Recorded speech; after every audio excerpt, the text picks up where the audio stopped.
Hi, my name is Marlene Lund.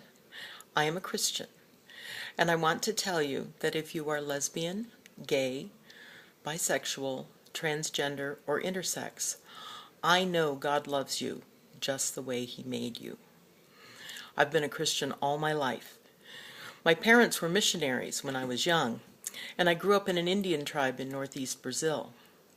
As an adult, I've been a member of the church choir in every church I've attended. I was a deacon in my church in Bellevue, Washington. I'm beginning to become involved in my new church, the First Presbyterian Church of Berkeley, California. I've always considered myself to be an evangelical, ever since I was aware of that term, because I believe in the saving grace of Jesus' death and resurrection, and that the evangel, the gospel, is good news that we are privileged to share with the world. Homosexuality was hardly ever mentioned in any of the churches we attended when I was growing up. But when it was, the implication was that it was unnatural and that the Bible taught it was wrong. As a young adult, I witnessed the AIDS epidemic that ravaged the LGBT community, and I began to see an ugly side to many Christians as they shrugged the AIDS epidemic off as God's punishment for the sins of gay men.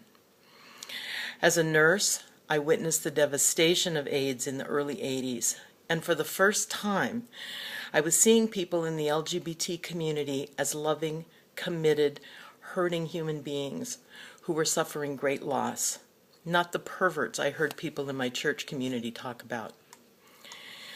Over the next several years, I met more and more gay and lesbian people who were completely different than the image I kept hearing Christians portray. As my daughters reached middle school age, some of their favorite teachers were people known to be LGBT. These teachers were not the slimy, predatory monsters many churchgoers were portraying. They were intelligent, engaged educators who made learning fun and taught their students to respect each other despite their differences.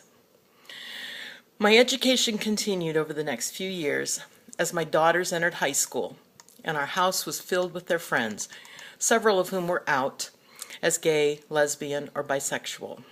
They were good kids, and I liked them. Then, one evening about 4 years ago, my youngest daughter told my husband and me that she was bisexual. We were surprised, as she had had crushes on several boys over the years, and it took some adjusting of our dreams for her. But the first thought in my head after I don't believe it was that she was still the same daughter whom I loved and always would. Fortunately, the first things out of my mouth wasn't the I don't believe it part. Both my husband and I told her nothing would change as far as our love for her. But we then had to go through the list of family members and church friends that we thought it would be safe for her to share with, and those that she might want to think about carefully if she wanted to maintain a relationship with them. What a sad moment that was, when I realized that members of my own family might reject my wonderful, beautiful daughter because of whom she might marry someday. She has since identified as a lesbian and is in a relationship with a young woman that she met on the very first day of college. She continues to be a strong Christian and an advocate for inclusion of LGBT Christians in the church family, feeling that she has one foot in each of two worlds, the Christian community and the LGBT community. Well, I'll readily admit that this was a challenge for my understanding of Christian doctrine. Fortunately, I had already traveled a ways down the road to understanding before being confronted with my own child coming out. But I still needed to understand what the Bible really says about homosexuality, and thus began several years of reading, talking, praying, and seeking wisdom on this issue. I take my faith very seriously.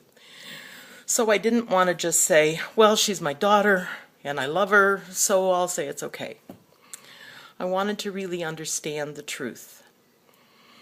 My journey has been similar to that of many other Christians, as we really look at the Bible verses that have been used to condemn LGBT people and realize that to quote from The Princess Bride, I don't think that means what you think it means.